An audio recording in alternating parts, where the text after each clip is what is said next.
Greetings, I am Mr. O'Neill and I teach English language arts online for Stride K12. I also coach chess for Stride K12 as well as a few other esports. We'll jump right into the action with week 6 of the regular season for the K12 Esports League. And you can see that we've just about reached 100 members for the K12 Esports League, 98 total, so awesome there.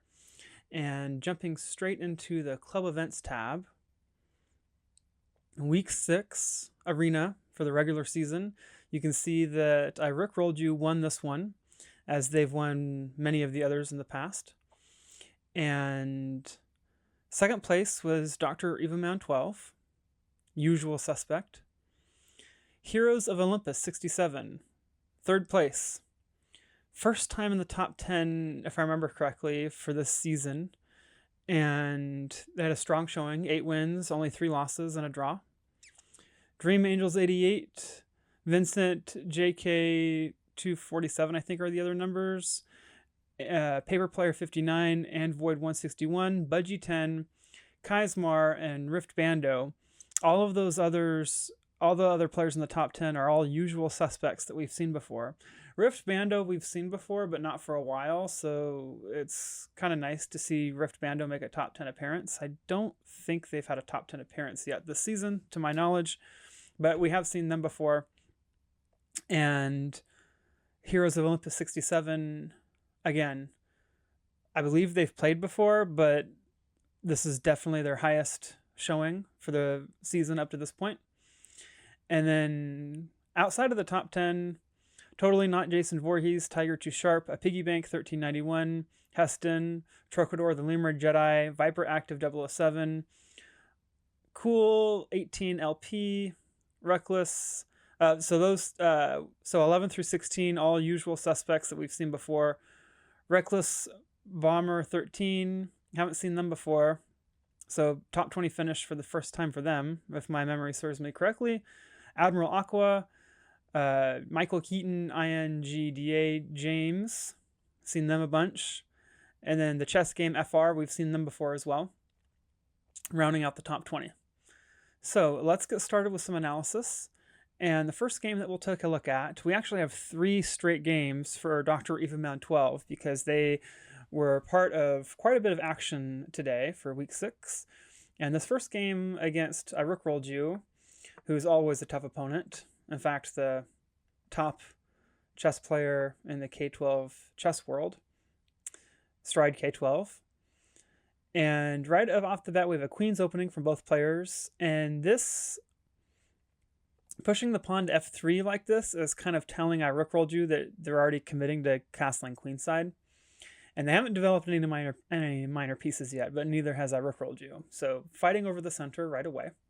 And the idea is if you take, then you can just retake with the pawn, and then you can maintain 2 center pawns. And you can maintain control over the center. And you're basically exchanging an f-pawn for a center pawn. And the center pawns are really important because they help you control the middle of the board. So finally develop a knight, and then the queen is keeping an eye on b2. So if the bishop ever develops, then b2 would fall. So right away, trying to push the a-pawn forward to go after the queen potentially. And this weakens the queen side. And then you can see the king side is already weakened. So Dr. Evaman 12 is in a little bit of trouble right off the bat. The engine says it's okay. The engine says it's still 50-50, but with correct play. But from a human's perspective, it looks a little bit dubious because you've weakened your queen side here, and then your king side is also weakened. Whereas I Rickrolled You has good pawn structure on the king side still. So going after the knight. Defending with the queen, the idea is if you defended with the bishop, then it would probably still be playable, but you're losing your pawn. So the engine would still say this is like maybe close to 0.1 for black, so it's still playable if you know what you're doing. So like the idea would be takes, you're defending from behind, But like you could also just take first, and then takes.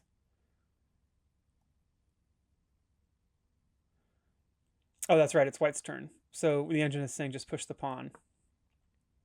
But then you've got takes, takes, takes, takes, and then a rook rolled you is winning by a pawn here after all the exchanges because they snatched up this pawn. But the engine is still saying 50-50, even game, if both sides play correctly.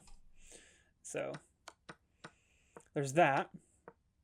But they didn't go into this. What happened in the game was queen goes to d3 to defend the knight, and then pretty smart.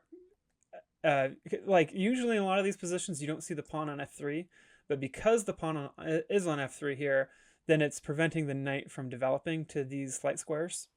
Because like usually in a lot of other positions you'll see the knight hop into e4, and the knight on e4 is creating some extra pressure here. And then you could see the queen go to a5 to even get some more pressure with x-ray vision through the bishop. So there's lots of ways for black to create pressure here in a lot of other positions. But can't do that here because the pawn's defending e4. So what happens in the game is the knight has to move. A rook rolled you just moves the knight back to d7, which is interesting because usually d7 is a square where your b8 knight likes to go. Usually you want your b8 knight on d7 or on c6. Like these are the two normal squares to put your b8 knight on. So this kind of restricts the development of the b8 knight a little bit, because normally you don't want to put your knight here on a6, because what can happen is in some positions the bishop is going to take, and if your queen's not there to retake, then you're having to double up your pawns and take with this pawn, and then you've got doubled pawns on the a file. So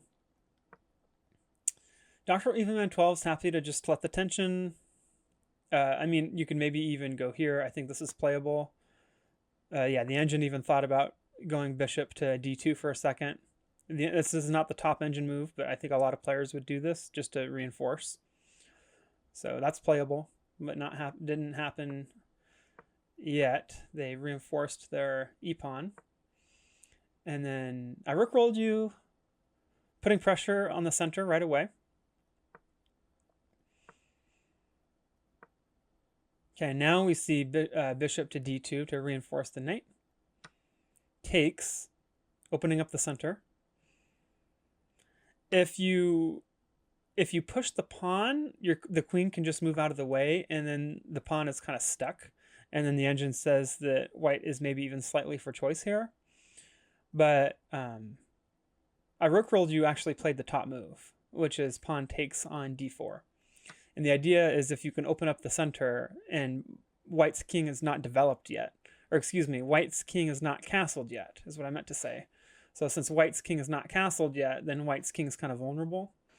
So taking first, the knight's going to hop in, and then I rook rolled you puts the other knight and gets the other knight into the game and hits the queen. So the queen has to move. But before the queen moves, we have an in-between move with check. King has to get out of check, and then now the queen moves. But we have takes. The king takes. You could also take with knight, which I think is playable. Yeah, it's not great, but the engine prefers taking with the king, and that's the best move, which Dr. Evenman 12 takes. And then check, takes, hitting the knight, so the knight has to move. Knight hops into g5, check, king has to go back. Here the engine likes d1 instead, because the point is if you're putting your king on d1, well, the engine thought about d1, but then eventually decided on c1. But the point of d1 is you're keeping your king closer to the center to try to prevent these pawns from promoting. The king is serving as a defender to defend against these pawns promoting to a queen. But c1, which is the top move, kicking the knight away, so the knight has to go back. Takes with check, takes. Look how safe this king is. You got a couple of pawns in front of the king. The bishop's going to develop. The knight can potentially hop in here with the queen defending if this queen moves out of the way. And then the rook has a semi-open file here to get going on. And then you could even double up rooks on the g file if you wanted to. You could also put this rook on the c file to put some pressure on the king here, because that's another semi-open file potentially. So really strong, really nice position for I rook rolled you. And the bishop develops, and the idea behind this is the bishop is blockading the d4 pawn from advancing. And this pawn cannot advance without support. And the bishop's also covering e2 from behind. So takes, takes, knight has to move, getting the bishop out of the way. Don't really want to exchange the bishop for the knight because the bishop's helping to defend these squares from behind to help prevent these pawns from moving. So now the rook's going to jump into the game to support this pawn push, because you know the old saying is passed pawns should be pushed, and this is a passed pawn, so this pawn should eventually be pushed with some support. Kicking the knight away, and now the knight is blockading the d4 pawn from advancing. But we have takes, takes. Now this pawn is blockading the d4 pawn. It's not so simple to get this pawn promoted to a queen, but eventually that's the long-term idea. It's just going to take a little bit of work. So the bishop's going to naturally develop to b7. Look at all these beautiful white squares that the bishop has vision on. That is the best move, defending the pawn. Of course, you can't push the pawn because then you're losing your rook. But they're just going to double up pressure on g3. Again, best move, just reinforcing your pawn structure. All these pawns are defending each other now. And rook goes back to hit the bishop. King wants to serve as a blockade as well. Okay, so they get Dr. Evenman 12 gets the king to e2 to serve as a blockade to block this pawn from advancing. So I rook rolled you just need some more exchanges to simplify the position and then start pushing pawns. Good move, because if you retake with this pawn, then this pawn is going to push with check, supported by the rook. Okay, so the idea is, like, let's say you played an engine move, like this would be an engine move. Then you've got takes, takes, check. So that pawn's not being defended anymore. You can take, and I guess this is a drawn even 50-50 position with correct play, but it looks scary from a human perspective because this pawn looks like it wants to promote, and this is a passed pawn. So black still has a passed pawn with support from the rook. Look, the engine even wants to double up rooks, so the rook wants to go here, and then you're going to get the other rook into the game to double up rooks, and then you're going to have an even better chance of eventually pushing the pawn. And of course, white wants to blockade by, you know, maybe moving the king back. But this is just a very difficult position for white to play. And this is playable, but it's not so simple. So what happened in the game was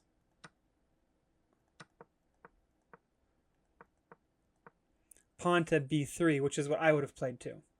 Because if there's a bishop exchange, you can fix your pawn structure, and then this pawn can stay as a blockading pawn to blockade the d4 pawn. So pushing a pawn again, trying to weaken the center. Takes, takes. Now Dr. Evenman 12 wants to have a rook of his own on an open file. Takes, takes. Now the idea is to just get some exchanges, and if I rook rolled you can simplify the position and get the rooks off the board, then the pawn structure for I rook rolled you is better than the pawn structure for Dr. Evenman 12, and I rook rolled you is winning by a pawn. So takes, check. King has to go back. I probably would have put my king on e2, and then you can swing the rook over, or you're also threatening this with check. But yeah, the problem is you're getting checked like this, and that's a fork because you're forking the king and the pawn, and then you're losing another pawn because the h2 pawn is not being defended, and the pawn's defending the rook here, so you can't take the rook. So probably wise for Dr. Evenman 12 to go to e4, and that was the best move according to the engine. And then the other king's going to get in the game. Of course, you want your kings to be in the middle of the board and use your king as a tool, use your king as a weapon, use your king as an attacker, as a defender in the middle and in the end game. And takes. This pawn's going to promote. And the rook has to go back to try to defend against the pawn promoting. But then you've got the rook coming here. So now you're losing your rook. The point is if you just take the rook, then white's getting a queen. So, and then this is completely losing.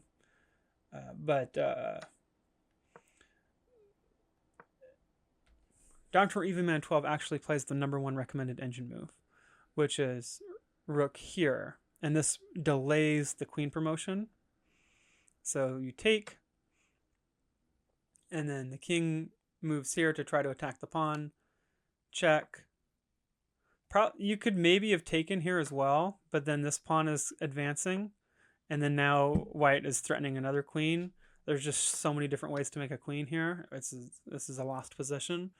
So, but instead of taking, they just went back, and then there's a lot of ways that you can win here. Dr. Evenman 12 is going to take the pawn this way, but what I rook rolled you could have done, instead of moving the rook out of the way, you could simply sacrifice the rook by taking the pawn, and this is still completely winning. I mean, it's not as winning because it says mate in 12, but most humans can't see checkmate in 12 moves unless you're like a grandmaster. So even after you sacrifice the rook, it's still mate in, not very long. So, but I rook rolled you, saves the rook, loses the pawn, check. King has to move. The only other way that the king could move is to here, or here. Notice that the king can't go here or here because these pawns are covering these other squares. So the king has to go to the back rank, which is unfortunate because when your king's on the back rank, it can basically do nothing. And then takes, and then eventually Dr. Evenman 12 just resigns the game. So good game from Dr. Evenman 12, but not quite good enough to beat I rook rolled you, who was undefeated, by the way. I rook rolled you had 9 wins and 9 games for week 6. And Dr. Evenman 12, I think, had 7 wins and 2 losses for second place, if I remember correctly. So the other Dr. Evenman 12 game that I want to show is against Trocador the Lemur Jedi. So this game was a good game from both players. And Trocador the Lemur Jedi has had a strong showing recently. So I think Trocador the Lemur Jedi may actually be stronger than 775, like maybe closer to 850 or even pushing 900, because they've had some very strong games in the past. And they've placed well in the tournament. Like week 1, week 2, week 3, they've been placing in the top 10.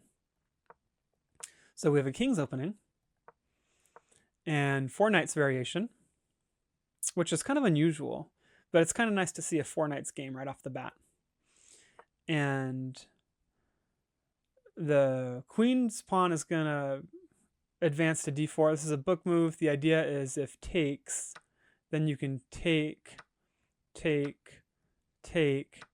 and then you still have a center pawn, and black doesn't have a center pawn advanced anymore. So maybe this is slightly for choice for white, because in the engine is saying almost +1 for white here. But that's not what happens in the game. What happens in the game is takes, bishop to c5, not knight takes. So the bishop is going to develop to e3. These are all really good book moves, and this is all theory. So the bishop's going to reinforce, and Dr. Eveman 12 can actually win on the spot here with knight takes knight on c6. And the point is that the queen is under attack with the knight, but then you're also attacking this undefended bishop. So, like, let's say, for example, you tried to defend your undefended bishop with queen to e7, then you're just losing your queen because the knight's also covering e7. Right, the knight's covering e7 and d8. So it's impossible for black to defend the bishop and take care of their attacked queen at the same time, and this just wins on the spot for Dr. Eveman 12. That's not what happens in the game. So what happens in the game is castles, and then the queen moves to d2. So that's a missed opportunity. Instead of putting the queen on d2, take the knight, go after the queen, and then you also have a discovered attack against the undefended bishop with your own bishop. So Torquedor the Lemur Jedi tries to get more pressure on the center with pawn to d5. Takes. They did eventually find knight takes. So the queen is being attacked here, but even though the queen's attacked, Dr. Eveman 12 has a winning idea. Get the queen to safety out of the bishop's vision, because once again the knight is covering the bishop, so you can't actually take you could take this way, but it's not so simple, because then you're losing this knight, and then the material is even. Nobody has a material advantage here. So Dr. Eveman 12 finds the correct sequence. Takes.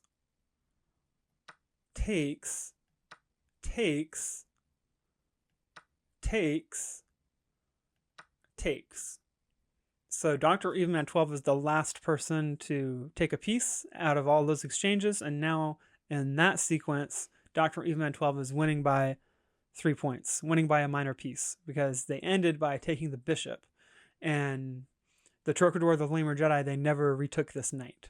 So since this knight was never recaptured or just captured, then it's a +3 advantage for Dr. Eveman 12. Castles. So now it's just a matter of simplifying the position. Takes. Start exchanging pieces. Now we have a double attack on f7. So the bishop and the rook are coordinating with each other to hit f7. And takes. So that wins 2 points there. So now you went from, and then you had won a pawn earlier, I think. So it was went from +3 to +6, and then now +7, taking another pawn. And then this f pawn wants to advance to a queen, because remember the old saying, passed pawns must be pushed. But as soon as the king moves over to try to defend against the pawn promotion, that pawn's not being defended. The knight's going to move in to help with the attack. Knight's going to move in closer, take that g-pawn, but it's really of little consequence because there's check. King has to move to get out of check. And we have a promotion. The king cannot take the queen because the knight is defending the queen. Also, the rook is defending the knight with X-ray vision through the king. King has to move, and that's checkmate. So good game. And nice comeback win for Dr. Evenman 12 after losing earlier to I Rookrolled You. And Trocador, the Lemur Jedi, it may look like they're only 775, but they've had some good games recently. So give credit to where credit is due, because Trocador, the Lemur Jedi, is a pretty good player. So better than their rating, I would say. And we've got one more Dr. Evenman 12 game to look at, and I could not make this review of week 6 and leave this game out. So I had to show this game just because it was such a wild game. And we have a King's opening from both players. Knights are going to develop. Bishops are going to develop for both players. And Iron Bat 7 immediately gambits a pawn away, because you've got 1, 2, 3 defenders for d4 versus only 1, 2 defenders for Iron Bat 7. So this wins a pawn for Dr. Evenman 12 right off the bat. And takes. So Dr. Evenman 12 is winning by a pawn here. Castle. The knight's going to get kicked. Both bishops are developed and the knight's developed. So all the minor pieces are developed now for Iron Bat 7, which is smart. The knight's going to basically replace the previous knight, because usually you want your G1 knight on either F3 or on E2. And usually you want this B1 knight either here or here on D2. But basically they've switched their queenside knight for their kingside knight now.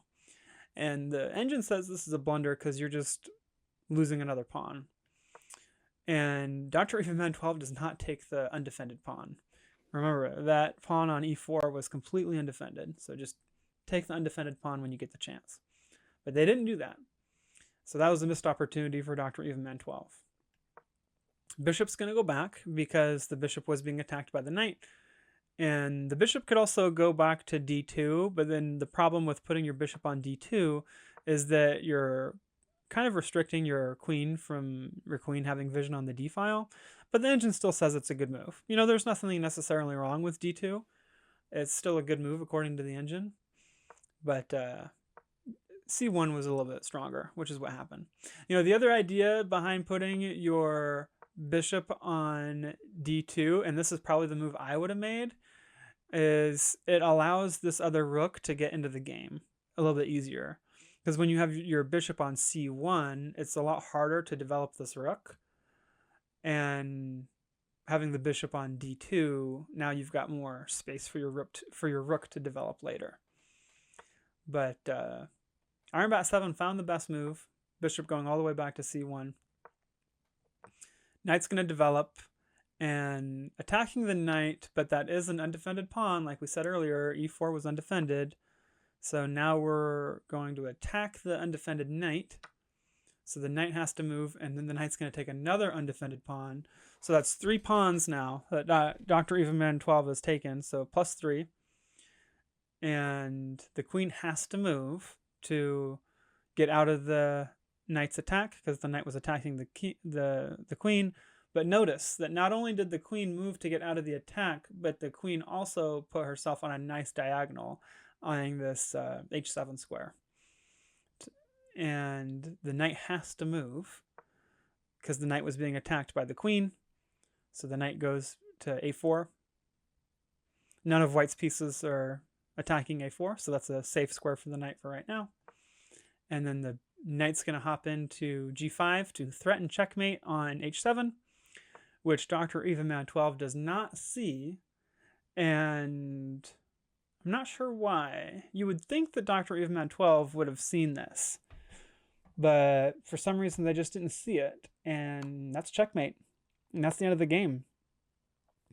So this might be the upset of the whole year. Like this season and last season. Because I can't remember Dr. Evenman 12 where I rolled you getting beat by a player rated in the 500s. So yeah, probably the upset of the year. And that's chess. You've got to be careful, because if you take your opponent for granted, if you take your opponent too lightly, then you can get beat. And I've gotten beat by lower rated players before too. It happens. So you just got to be careful. In fact, I've showed games in the past of me losing to 500 rated players. And my peak rating for Rapid is 1450 or mid 1400s. And I've lost to 500 rated players before just because I wasn't careful. And I was just trying to sleepwalk my way through it. And if you try to sleepwalk your way through a game, if you're not careful, you're going to get beat. But Dr. Evenman 12 is nearly 2000. So even after this game, they are still a very strong player. It's just a crazy game that they just didn't see that. And I should also mention, this game was a casual, unrated game. So Dr. Evenman 12's rating didn't actually go down after this game. They just stayed at 1984, which is nice for them. So I would also like to give props and kudos to Dr. Evenman 12 because they are a very strong player. And they're pretty much them and Budgie 10. Dr. Evenman 12 and Budgie 10, those are the only two players that can really stand up to I Rook Rolled You. Everybody else really struggles against I Rook Rolled You, but Dr. Evenman 12 and Budgie 10 can give I Rook Rolled You a good game. So kudos and recognition to Dr. Evenman 12 for that as well. Okay, on the subject of Budgie 10, let's take a look at Budgie 10's game against the Chess Game FR. And the Chess Game FR is rated in the 1400s, and of course Budgie 10 is over 1800. So Queen's opening from Budgie 10 and from the Chess Game FR. And this is a London system. I'm not sure why the engine is not showing London, but when you have this Queen's opening and the bishop is on F4, then that's the London. So it could be that it transposed to the London and the exact move order was not the London. So because the exact move order was not the London, that could be why the engine's not saying London. But takes. Also, you could potentially put your bishop here.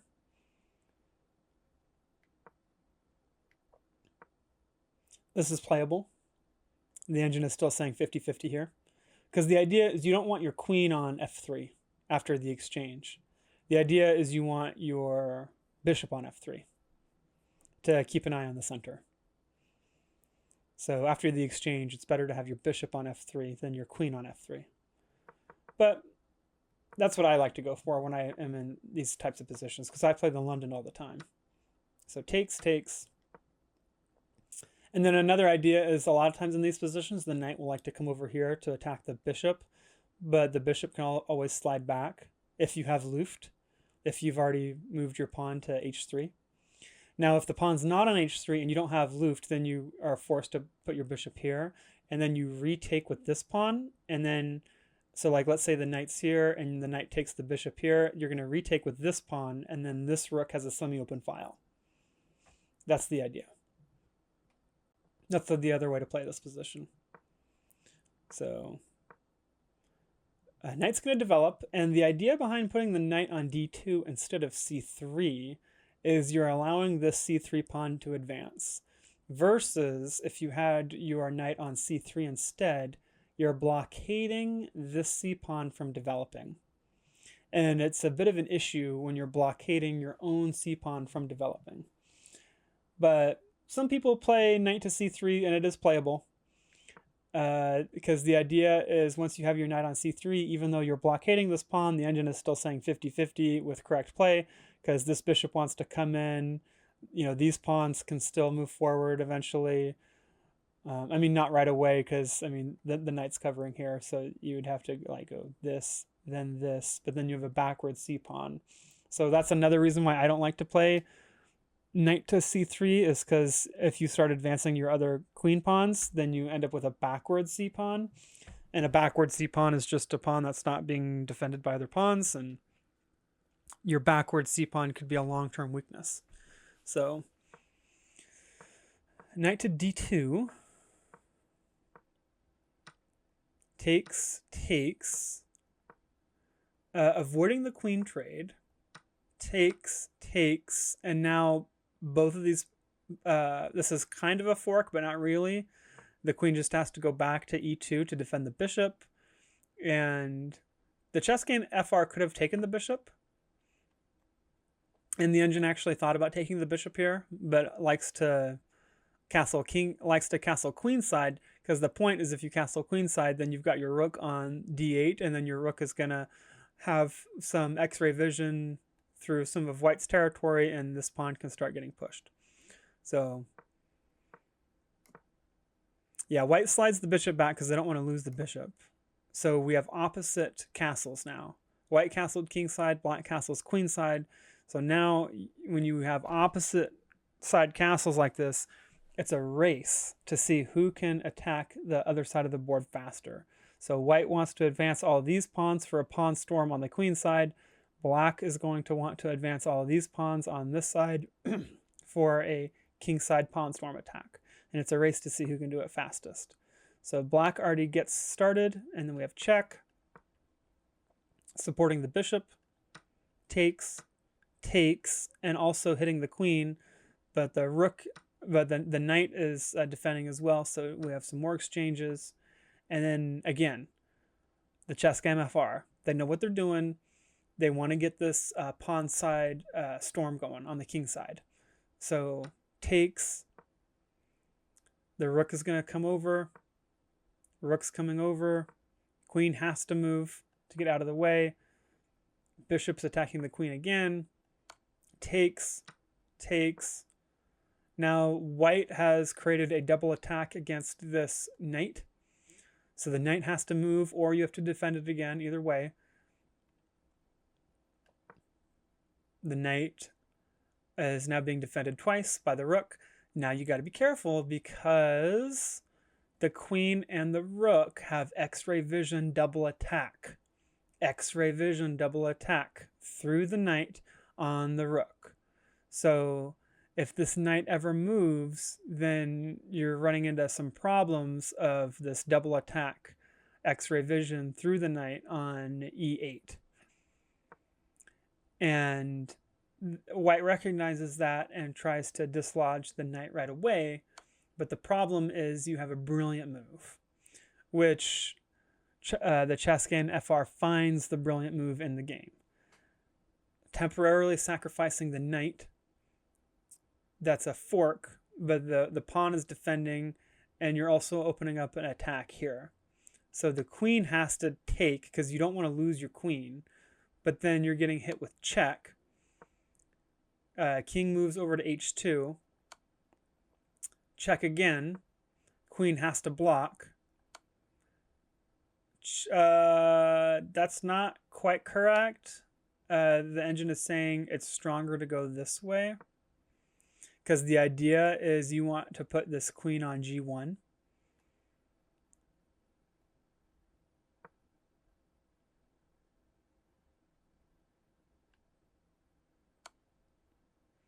And then the king has to move up.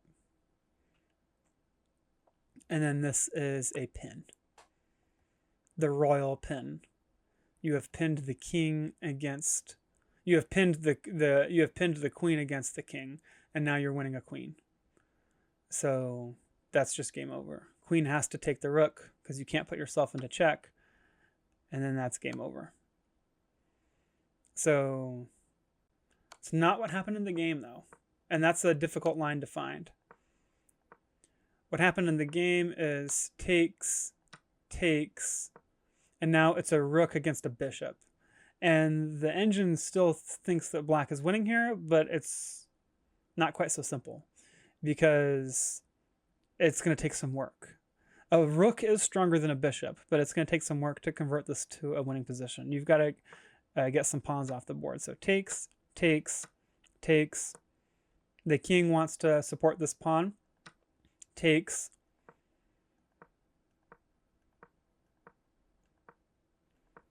And yeah, moving the pawn out of the way, but that other pawn was not being defended, so the king is getting into the game.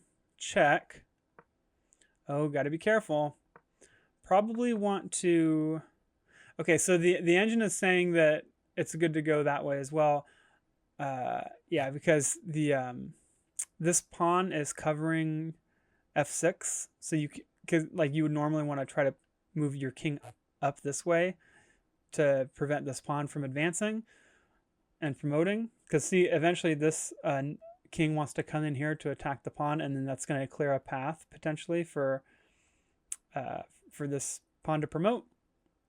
Of course, it's difficult because if the king moves up immediately, then you're just going to lose this pawn because this pawn's not being defended anymore. And there's also a double attack on the pawn. So this was the best move, according to the engine. And like I was saying, the king wants to come here to go after this pawn, but then you're going to take with check, and then you're going to take. And you were trying to clear a path for your pawn, but you couldn't support your pawn at the same time because the pawn is on a different colored square than your bishop. So you have a light squared bishop, your bishop can only go on light squares, and your pawn's on a dark square. So the pawn and the bishop are not coordinating with each other. So what happens in the game is takes, check, and then now you're losing your bishop. And then the king's going to slide over. Now you're losing another pawn. Takes. And now the rook is preventing this king from coming anywhere on the c-file. So this king is in big trouble because the king cannot go anywhere on the c-file to attack this pawn. So now it's just a matter of advancing the pawn. And eventually we have back rank checkmate. So the chess game FR beat Budgie 10. So that's another upset. But it's not a huge upset because they're only 400 points difference. And the chess game FR is a strong player. So really, really good game from the chess game FR to come back and beat Budgie 10. Okay.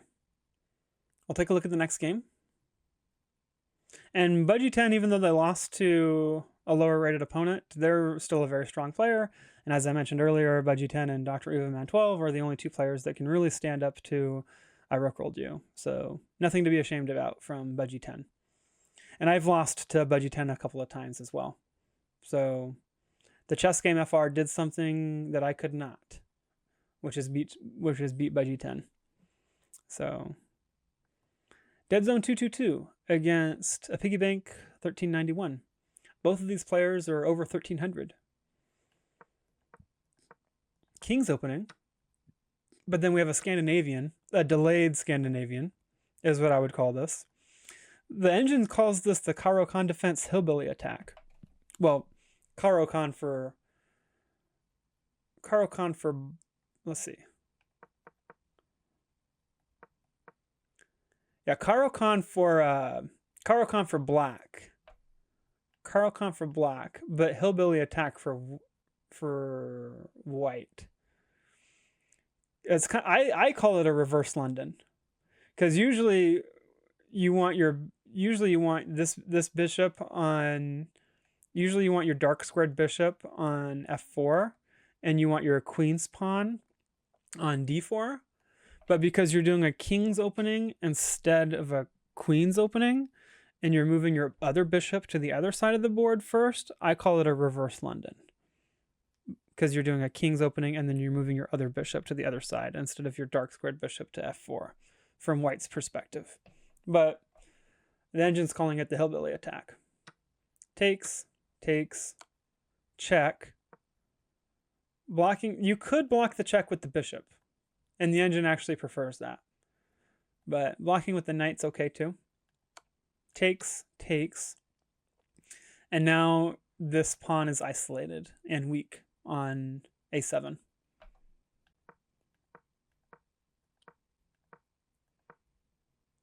Minor pieces getting developed.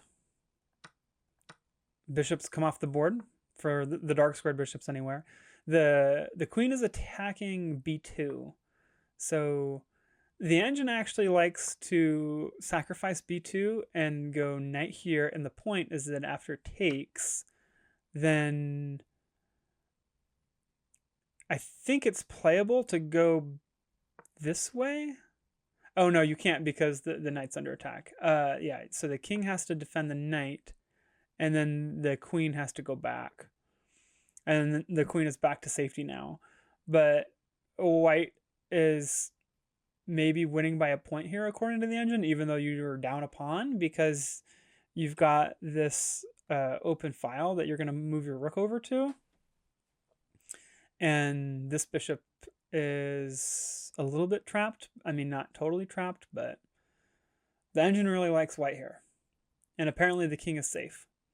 And it looks kind of scary because these black pawns are close to the middle of the board. And then white has 3 pawn islands. 1, 2, 3 pawn islands compared to only 2 pawn islands for black. But the engine still says white's okay here, even though they're down by a point. Because the idea is you're just going to harass this bishop, and then this queen is on a very nice diagonal looking at a lot of squares. This knight can also hop into a very nice square on e5. So there's a lot of natural moves here for white between the knight hopping into e5. The queen has a lot of nice squares to look at. The b file is open for the rooks to work together on now. And then this knight's still not even developed yet. So black's got a knight completely undeveloped. So what happens in the game is they're just going to block the queen from taking on b2. That's a natural move. Check, take, or not take, block the check, and the knights are defending each other very nicely here. And going after the rook, but then, oh yeah, I would have castled. And that's what the engine says too.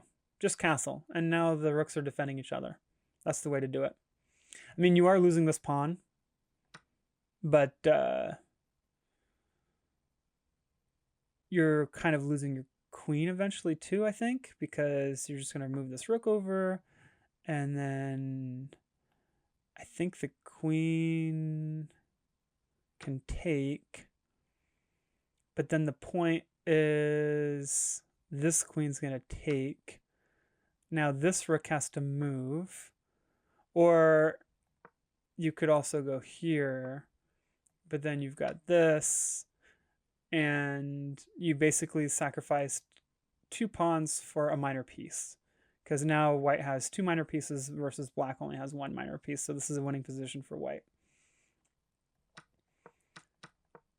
So this is a major threat. Queen takes on g7. Double attack on the rook and the knight at the same time. And the rook and the knight are both undefended at the same time once you take on g7. So takes, attacking the queen. Let's see what happens in the game. Yeah, defending. Yeah, what happened in the game is they want to defend the pawn because they don't want to lose this pawn. And this is a tricky move that a piggy bank 1391 did not see, but you can actually take the pawn here. And the point is you can't retake the bishop, because if you retake the bishop, then this loses on the spot. So now you're winning by 8 points. I mean, you do have the fork, but after you win that knight back, you're still white can win a knight back, but even after white wins that knight back, they're still losing by 4 points here. And the queen's going to take, and now the queen and the rook are helping each other out and coordinating with each other on the g file. So it's just very unpleasant and completely losing position for white here. So, but a piggy bank 1391, they did not see that move. But yeah, the queen does have some x-ray vision on the undefended rook on c1. Castles, castles, kicking the queen away. And now the rooks are defending each other because after both kings castled, now the rooks are defending each other. So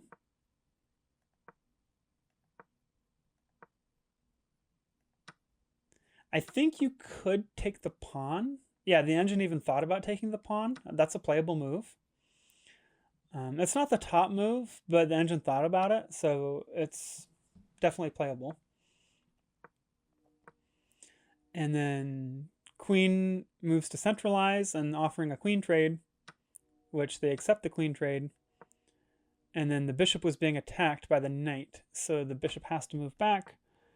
And then takes with check, has to retake, takes, and now white is the one with 3 pawn islands. So you got 1 pawn island, another pawn island in the center, and then another pawn island here. And then of course black has 3 pawn islands. They've had 3 pawn islands. So now both players have 3 pawn islands. Takes, and that's going after the knight, so the knight has to move. Takes. It's probably want to, if it was me playing this position, I probably would have either given a check like the engine is saying, or I probably would have gone like this, because now the knight is at least defending this pawn. But the engine doesn't like that move, but as a human, that's the move I would have played in the game. And the engine is saying, just give a check first.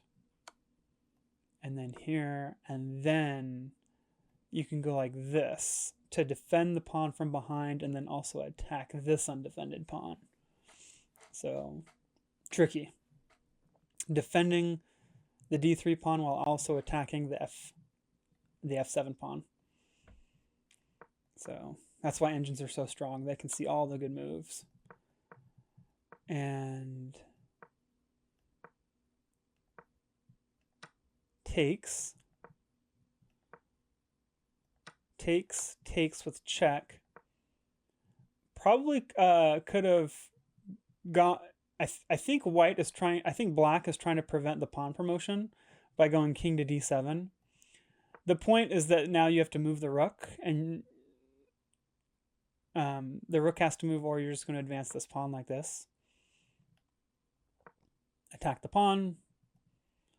Rook moves. Takes. Rook's going to go back. Oh, and apparently you can just lose your a pawn and you're fine, because you're just going to take, check. That's a fork. You're forking the king and the other pawn, so the king has to move. After the king moves, you're going to pick up that pawn. So now it's 1 rook against 1 rook and 3 pawns after you pick up that last pawn because of the fork. So tricky lines. So what happens in the game is the king goes to d7 instead of d6, I guess, to try to prevent the pawn promotion. And then now the pawn is defending the rook. Okay, so the rook is going after the pawn. King wants to get into the game. Yeah, I could have taken that undefended pawn here. The engine actually likes taking the undefended pawn. That's what I would have done too if I was black. And then that's a playable position.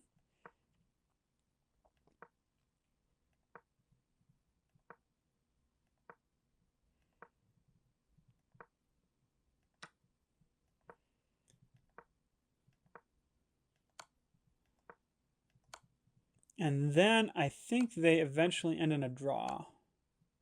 So this is still a winning position for white, because white just has to move their king up to b6, and then they can use this rook to block the checks. So like let's say the king goes here. Let's say there's another check, and then you just block. Now there's no more checks, and then you're threatening to get a queen here, and this is completely winning. This is +8 for white, a completely winning position for dead zone 2-2-2. What happens in the game is they just repeat and they draw, and they end in a draw. So dead zone 2-2-2 had a completely winning position, +8. +8 is a rook and a bishop, or a rook and a knight, same difference, 5 + 3. That's the equivalent. That's the equivalent of how much they were winning there, because they're about to get a queen. So Yeah, and they just repeated and got a draw by repetition. It's crazy. Dream Angels 88 and Heston. Dream Angels 88 is over 1100. Heston is nearly at 1100. Queen's opening, and then this is some kind of King's Gambit. And then takes. Queens are off the board immediately. Takes. Threatening a fork on f7, which is not seen by Heston. So takes, king moves, take the rook, king moves again, and now after you take the rook, you're winning by 7 points, and you're winning by even more if you can save the knight. So the point of putting your bishop on c4 is now you're offering a safe space for the knight to move to. Attacking the rook. Check. Knight's going to develop castle queenside, and then the bishop is trapped because the knight is defending the pawn, and the king is going to come into the game and capture the bishop. The bishop doesn't have any safe squares, so anytime you use a bishop to capture a pawn on the edge of the board, you're always going to run into this problem of your bishop getting trapped, and that's exactly what happened in the game. So Heston saw that their bishop was trapped, and then they just resigned. So nice win for Dream Angels 88. A couple of more games to analyze. And Void 161 and INGDA Vincent JK 2011. They're both over 600. King's opening. And we have a Sicilian from Black.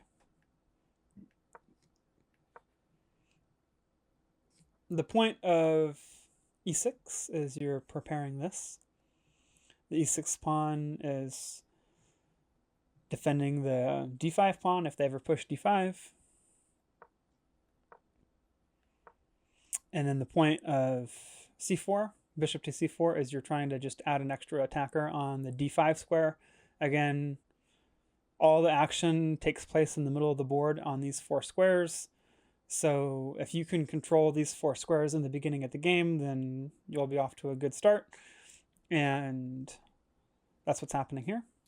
But the knight jumps in, castles, takes, take with the queen. You don't want to take with the g pawn, because if you take with the g2 pawn, then you're ruining your kingside pawn structure.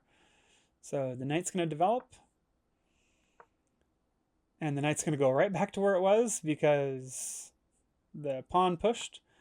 You can't really put your knight here or here because the queen, here because the queen and the knight, here because the bishop and the knight and the queen are all hitting. Look at all these pieces.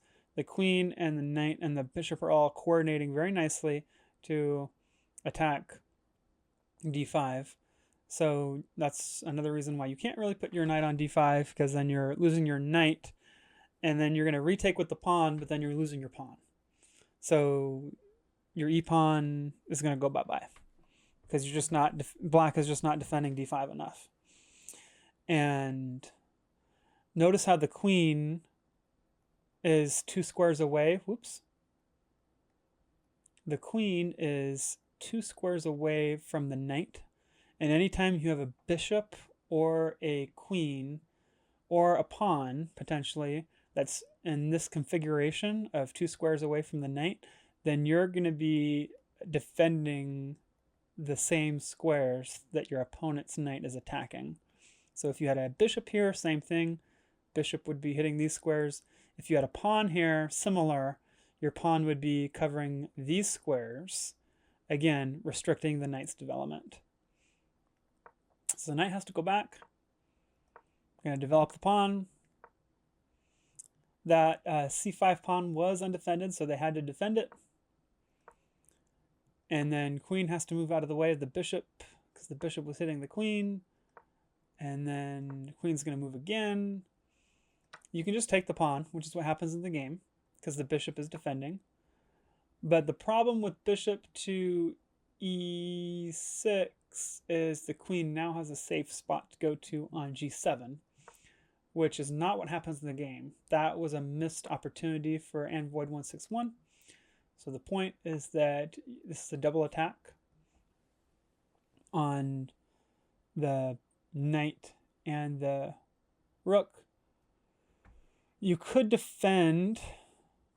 This defends the rook from behind. So the knight is defending this, and then the rook is being defended from behind with X-ray vision with the bishop. But then after you got takes, and then you want to take with the queen. And now the queen's not being defended. And you can't take the rook because the queen's defending the rook from behind. You can't take the knight because the rook's defending there. So you just got to move your queen all the way back. And this is still a completely winning position for white. But at least you sacrificed your bishop for a pawn versus just losing your rook. Or like let's say you develop your knight to try to save it, then you're going to lose your rook. I mean, you're kind of limited on what you can do here as black because you've got this double attack going on. So again, a missed opportunity for Android 161 to win some material there. And they just put their queen on f4.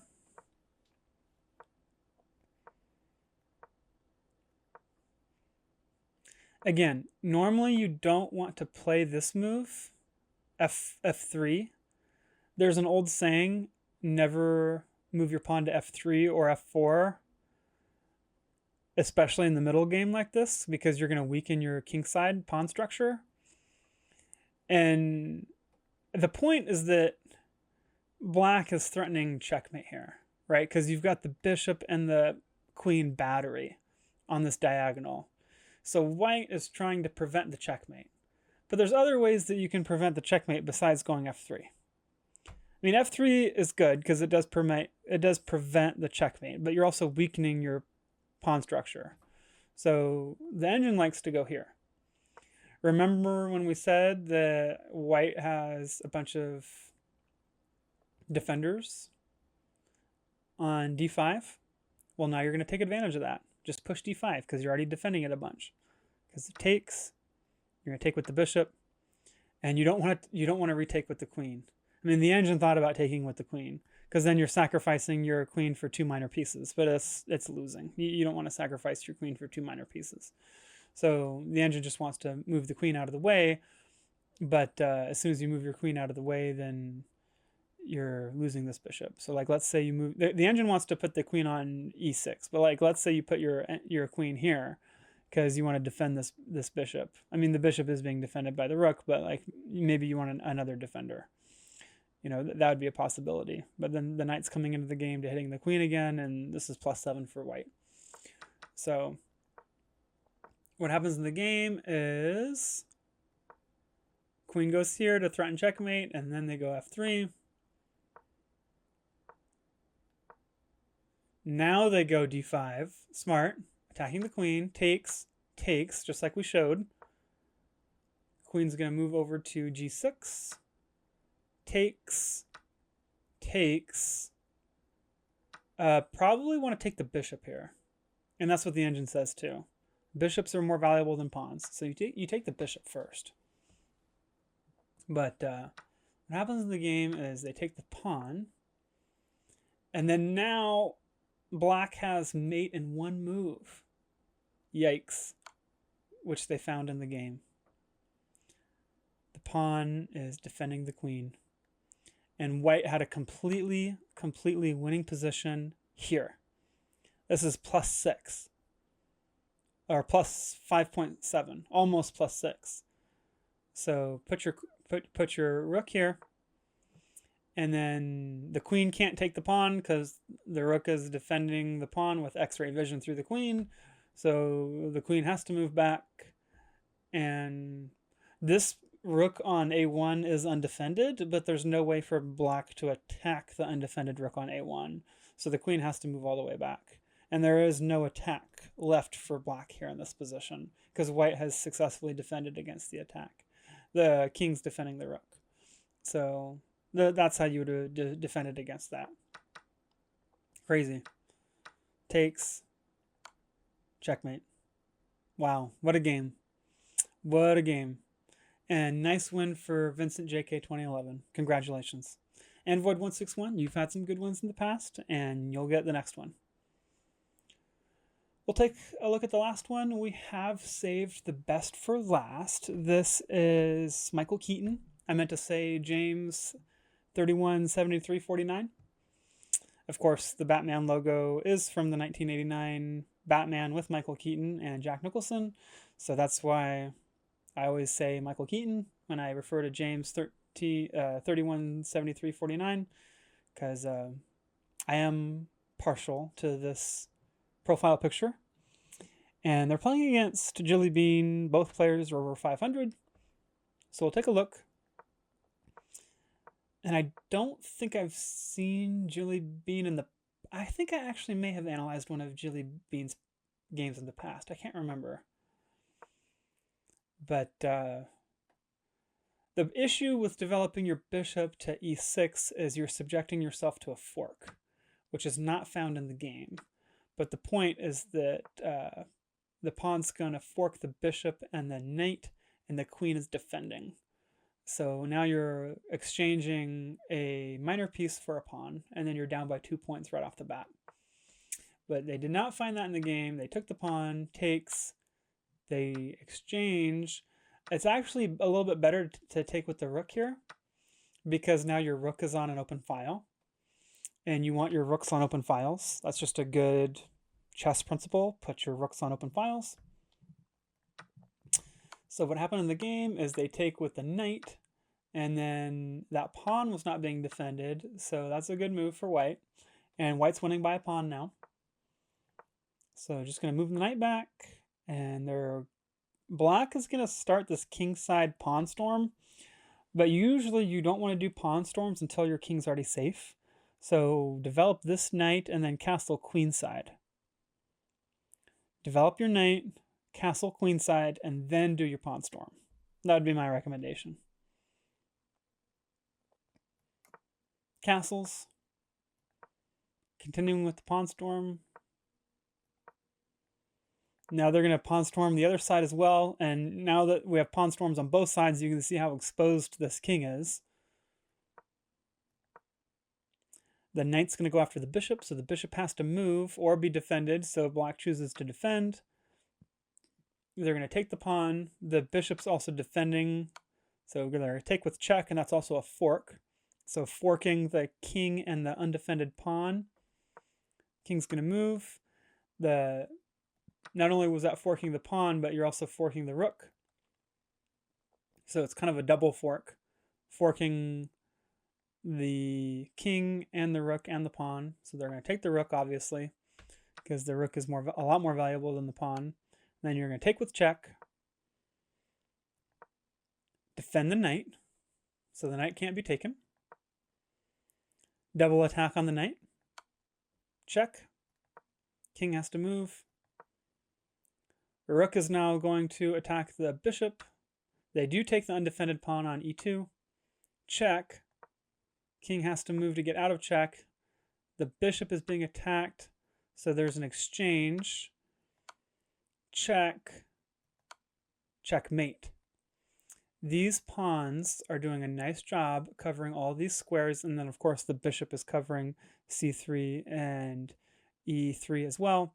And then this rook is covering these squares, and then this rook is covering these squares. Of course, this rook cannot be taken because the bishop's defending from behind.